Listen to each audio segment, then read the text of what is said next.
Welcome back to Cheche here on Citizen TV. We are and have been discussing the state of the nation with nominated MP Johnson Sakaja and the Suba MP John Mdadi representing the governing and opposition coalitions. Before the break, were talking about land and various allegations were flying around about what happened and what did not happen. It got quite heated. And so our viewers have been texting in. Mr. Sakaja claims that Cord rode on the lands issue as a campaign factor. My question is, how come the title deeds cannot be used as collateral when taking loans from the banks? Are they genuine? That came from Shikwe in Mombasa. There's a second question which speaks to that as well. They claim to have solved the land issues in the coast. In Kilifi, the lands office and the banks don't recognize the title deeds. They are a joke. And that came from Magina in Kilifi. I'm not sure about that, because I refuse to believe that titles issued by the president, accompanied by his deputy, the cabinet secretary of lands and the chairman of the land commission. How can you not believe that when we have people from the coast? I think those are issues that need to be, I mean, we need to investigate that and see if it's actually true what they're saying. Because also, I mean, politically it's easy to say that we just dished out papers. And you saw immediately as we were going to the coast, some of our colleagues were already opposing the move to deal with the land issue. The reason why we have dealt with it this early in the administration of Jubilee is so that it is not used, we're not using it for politics, that we say we've just done it a year to the election, such that if there are any issues with them, we can resolve them as time goes. But what I want to say, I think the issue of land came when we were discussing a clean break from the past, when we were discussing what Kenyans expect. Actually, before we move away from that, there's several people texting in from the coast complaining about those title deeds. What can you, as a party, do to ensure that they are able to use these title deeds in the way that they want to? What I will do, because honestly, I've never had those complaints.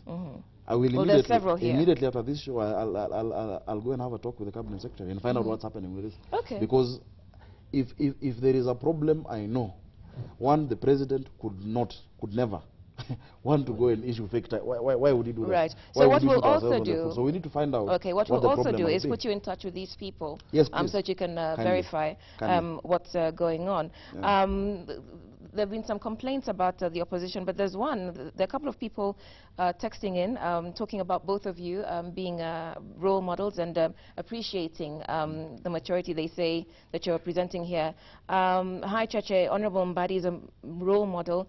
Is it possible to have his personal contact? I'd like to talk to him in person. Honorable Sakaja has a very good vision for the youth in the country, but security should be our priority for this vision to be achieved. And that came from Kaiga Julius in Kajiado.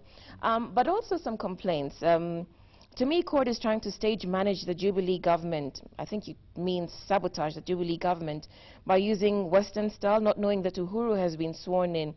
What would help Raila Kalonzo, etc., is to help the supporters. To me, Cord are walking corpses. You're being accused of being irrelevant here. I think for me, the work of opposition is to keep government on its toes and to keep government in check, and to support government policies that are good for the country.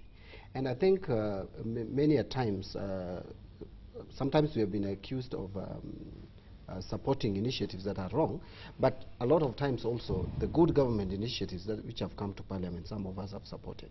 And I think, including the Ways of Fund, if it was a good thing, we supported it yesterday, and we will continue to support many more. I don't see the connection between Cord and the West. Actually, I think the problems that the government has with the West is between the government and the West, if those problems exist. I have no evidence, or someone needs to tell me, when Raila has ever gone to the West to talk to them and address them not to do, to assist the Jubilee government. Instead, I think what Raila has done is to appeal for unity in this country and to criticize the government when it needs to be criticized. If Raila talks about security of the nation, I don't see the West in that.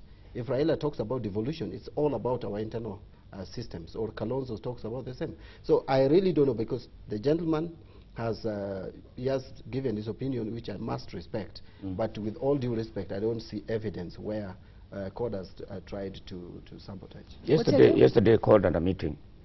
And according to what the press reports appears today, they say that Jubilee government is bribing members of Parliament to sabotage the operations of Cord in Parliament. Can I answer that? Let me respond. We're the ones being accused. But but I think you want to buttress the point so that you can respond to it. Yeah, right. let me answer that. I sat through 75% of that meeting. I left a little early to go to Parliament because I had a statement to raise. But at the time I left, we had disposed of the two agenda. The last one was being on by-election. And I could not see how, because we had just started a talk on the by-election. I did not hear any member talking of bribing. And by the way, with all due respect to the media, I really don't know the origin of that story. I think we have talked about bribery in Parliament, and I don't think it has ever been directed to any coalition, or it could be from some government officials or whatever, the people who are affected, the people who are accused of corruption or mismanagement of government. But I don't think any one of us has talked about Jubilee bribing CORD MPs to vote either way or support their cause. I think that, to me, must have been quoted out of context, or someone, a member who attended the meeting but wanted some mischief. I have no evidence of that. Very quickly. I will tell you for what I was saying on the earlier issue, because now I don't have to respond to the issue of bribery, because that would have been outrageous, really, coming from that meeting, is that the opposition is trying to redefine itself, or rather to define itself, and to get their space as well. As we might be saying, government has been settling in. Government has settled and it's working. What I would plea, I would beg the opposition, really, is not to oppose for the sake of opposing.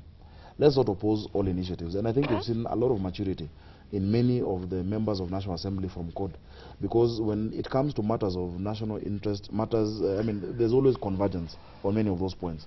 But now when you start criticizing Nyumba Kumi, when we try to do a bipartisan approach on the ICC, because I think ICC is not a Jubilee problem. Right now, it's a Kenyan problem. Let us seek to converge on a lot of these issues, and we will take Kenya forward. If we keep politics aside just a little bit, for the next 3 years, we will improve the lives of Kenyans who voted for Jubilee and who voted for CORD. Okay, you say putting politics aside, but then there seems to be an attempt to restrict democratic space. Let's look at the media bills, the NGO bill, the PBO bill. President Kenyatta has said that he will not sign the Media Act. He will send it back to Parliament. But then we have the NGOs whose funding is being curtailed. What do you make of that? Do you not agree that it's an attempt to restrict their activities? There is no intention to restrict what is the intent, then? Democratic space. If you look at the Kenya Information and Communication Amendment, the bone of contention really from media is the issue of the tribunal. Apart from that, there is nothing really else. The fines. Actually, it's the tribunal, it's the fines, it's the fact that you've mixed content with regulation and technical matters. The issue of content actually was my amendment to say that we must have a minimum of 45% local content on our TVs, and I stand by it.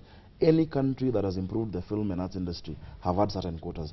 Immediately after this show, I will not be surprised if we go into a Nigerian movie. But we have young people all across this country with talent. Are we saying we're not better than them? We're filling our screens with Alejandro and Nigerian movies and whatnot. And if you look at the arts industry, it actually creates a real impetus into the economy. It's a new frontier. Nigeria has 80% minimum local content until we are watching the things. Canada has local content measures. US had it. India has it, and you look and you can see Bollywood. So on that particular amendment of minimum local content to help our young people in the arts and film industry, I stand by it. The issues that may be contentious, and we were made to believe and understood that there had been serious consultation between the Media Council and media owners and the committee. If that did not happen, we have another opportunity when the bill comes to us, because I will be the first to defend the rights of expression and the rights of the media, because the media actually, in certain respects, is the voice of the people. But what about civil society? The PBO Act, the amendment to that act has not come to Parliament. I think there is a certain threat of the miscellaneous amendment being misused. Miscellaneous amendment really is supposed to deal with the miscellaneous amendments, really of spelling, whatnot. You cannot substantively redo and act through that. So I think that's something that we might have to look at deeply when it comes to the house. I don't think we need to restrict NGOs in that manner, but NGOs, there must be some reporting and some responsibility. If certain NGOs are actually working at the behest of other governments, then let's call them something else. They're not non-governmental organizations. They're just non-Kenyan government organization. Maybe it's an American organization. Mr. Mdadi. For me, I'm happy that the Kenyan public out there is speaking to Parliament, auditing Parliament and oversighting Parliament, because really Parliament is subject to the Constitution and the people of Kenya. And the people of Kenya, if the people of Kenya are criticizing some of our legislations, I think it is right. We need to listen to them and take corrective measures. As I said before, I see sometimes we are sliding back on the gains that we made as a country. And the media bills are examples to this. I think we need to relook at this bill when it comes back to us again and see some of the offensive clauses that we have put. I agree with Sakaja that you need to safeguard and protect some local content. But again, we also must appreciate that our media houses have gone outside Kenya. They are in the region and they have to sell. So if you are going to to always just maybe put local content to the people out there, your market out there, it may not really be a good thing. But then, let me address this issue of PBO amendment to the, or repeal of the PBO Act, or amendment to the, to the PBO Act. The miscellaneous, and I'm happy that Honorable Sakaja has spoken the way he has spoken about the miscellaneous amendment bill. That bill, to me, the Parliament should not even allow it debated. In fact, I'm going to raise that with the Speaker, because it completely overhauls many acts of Parliament. Yet it's supposed to just to streamline and correct some mistakes. But what it is doing is to overhaul. Now, if you look at the proposal to have not more than 15% of the funding going to our NGOs and civil societies coming from out there. There are certain NGOs, and I want to give you an example. In my constituency, World Vision does a lot of water projects. They are making me happy. Like one sub-location is now being watered because of World Vision. My constituents are going to get clean drinking water because of World Vision. Now you are telling me that this NGO is supposed to die.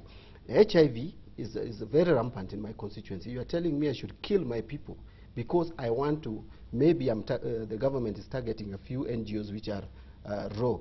In my view, that is not right. NGO employs over 400,000 Kenyans. I think we need to be serious. Unemployment is a problem. Finally, let me put it this way. I don't know whether it is true or not, but I hear there are few NGOs which the government is uncomfortable with. Example is Africa. If you want to deal with Africa, why don't you target Africa? There are ways of dealing with it. There are 2 other NGOs or 3 other NGOs. Find a way of dealing with it. With those NGOs, if you feel that these NGOs, the way they are funded is questionable, there is a way to do it. But you cannot put a blanket legislation to cap funding. And we know very well that most of the donor community, the donor community, actually our development partners, prefer now directing or channeling aid or development money through NGOs, because it has been proved that not more than 15% of the donor funds which come to this country through government ministries and departments end up to the targeted beneficiaries. And so I think it's going to really be responsible for us as a house and as the people's representatives to pass such a legislation. Really the issue is less than 5 NGOs whose activities really might be even subversive, because they have expected outcomes from their donors that may not augur well with even the country's political stability. We should not deal blanketly with all NGOs. They work on, they really improve lives of Kenyans all over the country. But on that issue of local content, but if Citizen TV is to move to Zambia, do you want them to broadcast Afro Cinema or Churchill Show or Tusker Project Film? Let them show our local content. That's why it's balanced, 45%. And we're giving them 18 months. During that 18 months, let's look at issue of quality production. Let us also